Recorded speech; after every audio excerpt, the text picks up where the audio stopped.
Mutton খেতে আমরা অনেকেই খুব পছন্দ করি, কিন্তু মাটনকে অনেকক্ষণ ধরে কষিয়ে রান্না করার জন্য অনেক সময় আমাদের ইচ্ছা হয় না।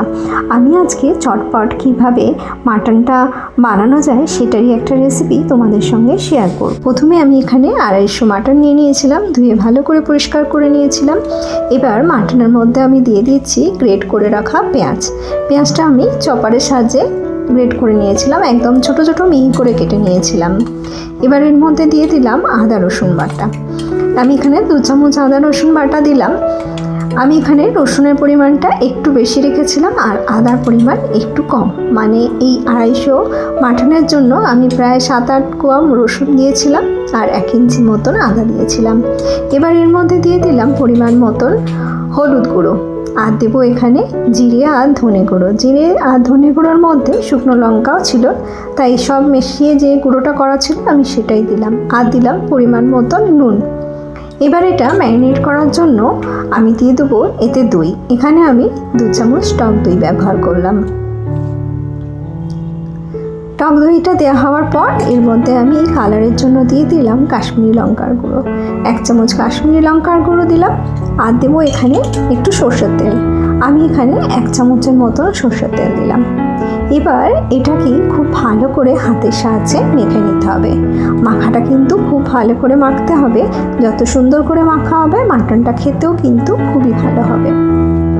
এই হাতে মেখে মাটনের রেসিপিটা কিন্তু খুবই দুর্দান্ত, খুব সহজে হয়ে যায়, আর বেশিক্ষণ দাঁড়িয়ে থেকে কড়ার মধ্যে কষিয়ে এটাকে রান্না করার কোনো দরকারই পড়ে না।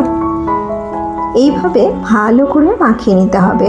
আমি এই মাখানোটা প্রায় 3-4 মিনিট ধরে ভালো করে মাখিয়ে নিয়েছিলাম। এবার এটাকে রেখে দেবো ঢাকা দিয়ে প্রায় 1-2 ঘন্টার মতন। যত বেশিক্ষণ এটাকে রাখা হবে তত এটা সেদ্ধও খুব তাড়াতাড়ি হবে। এটা রেখে দিলাম। এবার আমি 2 ঘন্টা পরে চলে এসেছি রান্নার জন্য। আমি আজকে আর কোনো কড়া ব্যবহার করব না, একদম কুকারের মধ্যেই রান্নাটা করে নেব।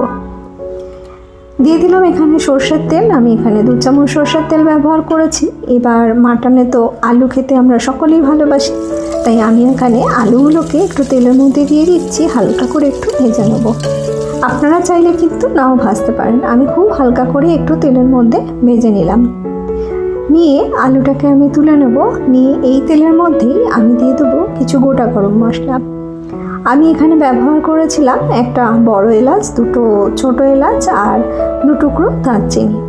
ব্যাস, আর কিছুই আমি এতে দেবো না। এই গরম মশলাটা একটু ভালো সুগন্ধ বেরোলে এর মধ্যে দিয়ে দেবো ম্যারিনেট করে রাখা চিকেনটার মধ্যে আমার সবই দেওয়া ছিল, তাই আলাদা করে আমি এখানে কোনো পেঁয়াজ কুচি ব্যবহার করলাম না, শুধু ম্যারিনেট করে রাখা চিকেনটাই এর মধ্যে দিয়ে দিলাম। এটা দেওয়া হয়ে গেলে গ্যাসের ফ্লেমটা মিডিয়ামে রেখে এটাকে আমাকে ভালো করে কষিয়ে নিতে হবে।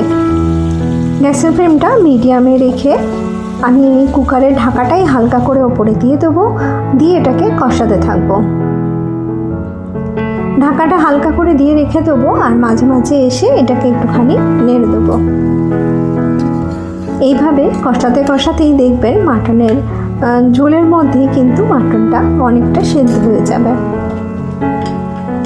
এটাকে আমি নাড়াচাড়া করার পর 2-4 মিনিটের জন্য একটু ঢাকা দিয়ে দিলাম। কুকারের আমি সিটিটা খুলে নিয়েছিলাম, দিয়ে ওই ঢাকাটা দিয়ে দিলাম, দিয়ে আবারও 4 মিনিট পরে এসে একটুখানি নেড়ে দিলাম।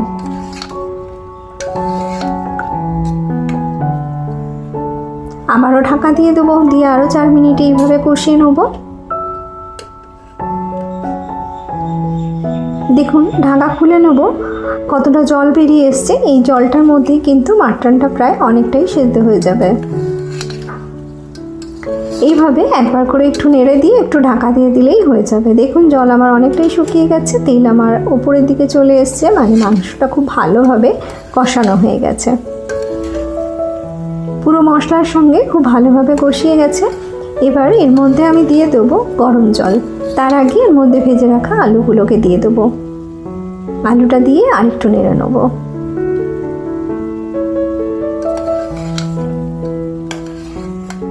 এইভাবে যারা এখনো পর্যন্ত মাটনটা রান্না করেনি তারা কিন্তু অবশ্যই করে নেবেন। দেখুন তেল একদম ছেড়ে গেছে। এবার এর মধ্যে আমি দিয়ে দেবো চেরা কাঁচা লঙ্কা, দিয়ে এর মধ্যে দেব গরম জল। মাটন রান্নার সময় কিন্তু অবশ্যই গরম জল দেবেন, তাহলে মাটন খুব ভালো সেদ্ধ হয়। ঝোলটা আপনাদের ওপর নির্ভর করছে, যদি একটু বেশি ঝোল রাখতে চান তাহলে কিন্তু জলের পরিমাণ একটু বাড়িয়ে দেবেন।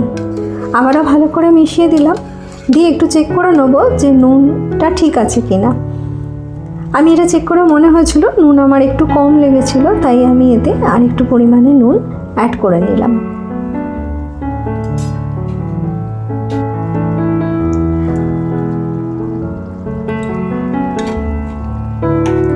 নুনটা অ্যাড করা হয়ে গেছে, এবার আমি কুকারের ঢাকাটা বন্ধ করে দেবো। আমি মাটনটা রান্নার জন্য প্রথমে গ্যাসের ফ্লেমটা মিডিয়ামে রেখে একটা সিটি দিয়ে নেব, তারপরে একদম লোতে করে আরও 15 মিনিট আমি এটাকে রান্না করে নেব। ব্যাস, তাহলেই কিন্তু মাটন খুব সুন্দরভাবে তৈরি হয়ে যাবে। এরপর গ্যাসের ফ্লেমটা কমিয়ে দিয়ে আমি রেখে দিয়েছিলাম 15 মিনিট। তারপরে ঠান্ডা হওয়ার পর দেখুন ঢাকা খুলে নিয়েছি, কত সুন্দর এর রং চলে এসছে, আর মাটনটা দেখতে যতটা লোভনীয় হয়েছে খেতেও কিন্তু দুর্দান্ত হয়েছিল। তাই সানডে ছুটির দিনে খুব কম পরিশ্রমে এই মাটনটা একবার বানিয়ে ফেলুন, আর কেমন হলো আমাকে অবশ্যই জানাবেন। একদম নামানোর পরে আমি দিয়ে দিলাম অল্প করে একটু গরম মশলা, একটু ভালো করে মিশিয়ে নিলাম। মিশিয়ে নিয়ে এটাকে আমি সার্ভ করে দেবো। এটা ভাতের সঙ্গে খেতে কিন্তু দারুণ লেগেছিল। আশা করি আমার এই সহজভাবে তৈরি মাটনের রেসিপি আপনাদের ভালো লেগেছে। আর যদি ভালো লেগে থাকে তাহলে অবশ্যই একটা কমেন্ট করে আমাদের জানাবেন। আপনাদের কমেন্ট আর লাইক আমাকে কিন্তু উৎসাহ দেবে নতুন রেসিপি বানাতে, তাই লাইক কমেন্ট করতে একদমই ভুলবেন না। যারা আমার চ্যানেলে নতুন ভিজিট করছেন তাদের কাছে অনুরোধ রাখবো তারা আমার চ্যানেলটা সাবস্ক্রাইব করে নেবেন। আর যারা পুরনো বন্ধু সব সময় আমার পাশে এসে আমাকে সাপোর্ট করছো তাদের জন্য রইল অনেক অনেক ভালোবাসা। এই মাটনের ঝোল দিয়ে দুপুরের ভাতটা কিন্তু একটু বেশিই খাওয়া হয়ে যাবে, তাই তোমরা অবশ্যই এটা বানিয়ে ফেলো। আর কেমন হলো আমাকে জানিয়ে দিও। আমি আবারও চলে আসবো এরকম নতুন কোনো রেসিপি নিয়ে আপনাদের সামনে। আপনারা ভালো থাকবেন, সুস্থ থাকবেন।